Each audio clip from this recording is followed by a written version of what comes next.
네, 5.18 민주화운동 35주년, 세월이 흐르는 동안 5.18은 여러 가지 진실 가리기와 싸워왔습니다.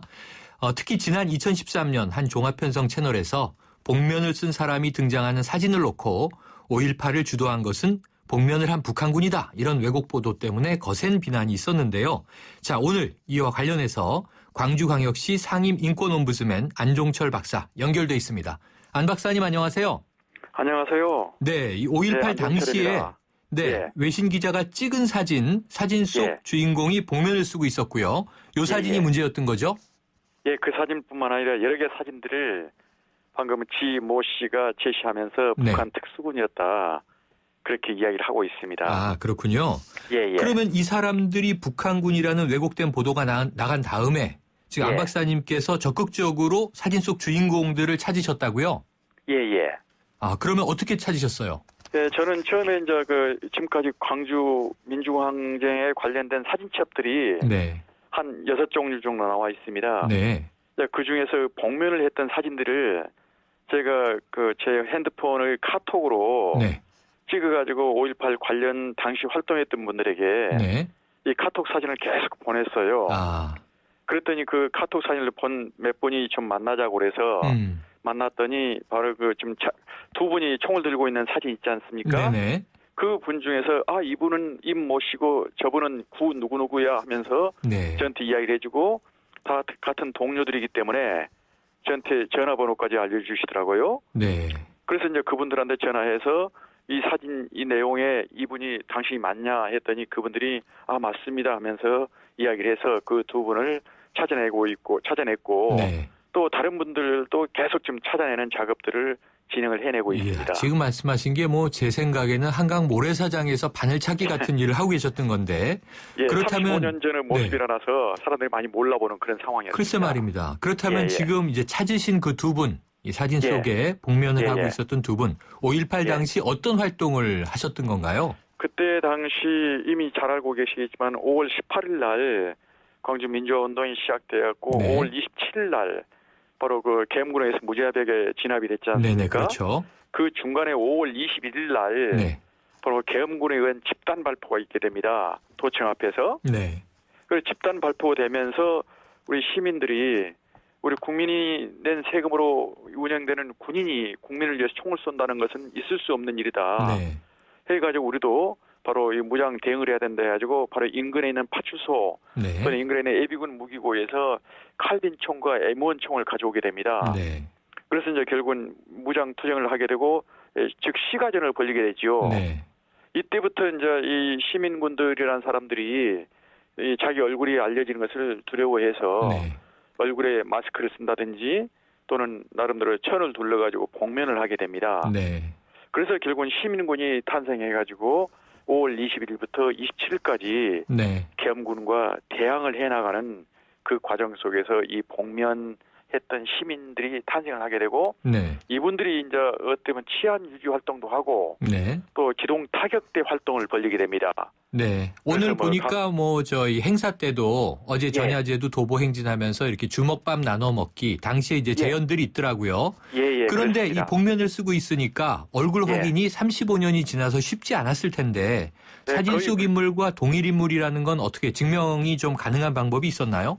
이제 본인들이 자기들이 본인이라고 그렇게 인정을 했을 뿐만 아니라 주변 사람들이 인정하고, 같이 활동했던 여러 사람들이 이 사람 누구다고 하는 것을 인정을 했고 정황에 대한 증인들도 있으시고 그래서 저희들이 이제 이분들이 직접 80년 당시 이제 그 계엄군에서 체포돼 가지고 많은 고통을 받게 되지 않습니까? 가호경위를 받았고 수사 과정 속에서 그래서 수사 기록을 제가 쭉 다 검토를 했었습니다.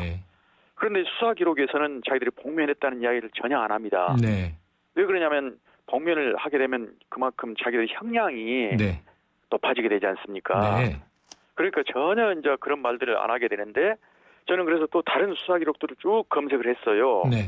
수만 페이지 되는 그 검색인데 바로 그런데 이 광주가 아닌 저기 전라남도 영암, 화순 바로 이런 데는 이제 인구가 불과 2만 3만밖에 되지 않는 쫙 작은 시골읍이기 때문에 그 얼굴들을 다 알게 되지 않습니까? 그러니까 이제 거기 끝난 이후에 경찰들이 조사를 하는 과정 속에서 너 복면했지? 하니까 그 젊은 학생들이 예 했습니다. 너 총 몇 번 쏘았어? 이렇게 몇 번 쏘았습니다 하는 네. 그런 기록은 또 다 나와요. 그래서 그 직접 자기가 수사 기록에 나와 있는 복면을 했다는 그 기록도 한 7개를 또 찾아냈습니다. 네. 이게 궁금한 게요. 네. 예? 궁금한 게요. 한 가지. 예. 그래서 예. 이제 시간이 많이 흘렀습니다만 사진 속 예. 주인공들이 예. 본인이 북한군으로 보도됐다는 사실을 알고 계시던가요?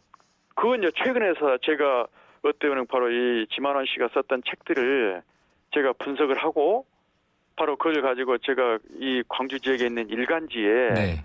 지금 10차례에 걸쳐서 매주 기획 시리즈가 나갔군요, 기사가. 시리즈를 제가 썼습니다. 네네. 이제 그걸 보면서 이분들은 이제 알게 되는 것이죠. 그렇군요. 예. 그러면 이 외에도 5.18 폄훼 관련해서 좀 시급히 해결돼야 될 문제들이 있다면 어떤 것들이 있습니까? 이제 어떻게 보면은 바로 이 복면했던 분들이 바로 이 북한군이라는 그것과 더불어서 5.18 이후에 1987년에 네. 천주교 신부님들께서 바로 5.18 사진첩을 만들게 됩니다. 네네, 이제 기록으로. 그 사진첩, 네. 예, 사진첩이 전국으로 결국 배포가 되게 되는데 네. 이 사진첩을 보고 이 지만원 씨라는 분은 이 천주교 사진첩도 천주교 신부님들이 북한과 내통해서 북한과 공모해서 이 사진첩을 만들었다고 이렇게 또 지만원 씨가 또 이야기를 하게 됩니다. 네. 이거 자체가 엄청난 왜곡이지 않습니까? 네. 그래서 천주교 신부님들이 아주 대노하셔가지고 이건 있을 수가 없는 일이다 해서 바로 법적 대응을 하겠다고 지금 이런 준비를 좀 하고 계신 것으로 알고 있습니다. 네, 그렇군요. 이게 35년. 예, 또 그 외에 뭐 아주 여러 가지 것들이 많이 있습니다. 그 외에도. 예. 네, 그러면 지금 안 박사님께서는 지금 이게 상임인권 옴부즈맨 혼자 활동하시는 건가요? 네, 저 있고 또 밑에 이제 우리 같은 동료 직원들이 있고 네네. 일을 같이 해내고 있습니다. 그렇군요. 특히 이제 이 법적 문제이기 때문에 이제 법률 전문가가 있어야 되지 않습니까? 그렇죠.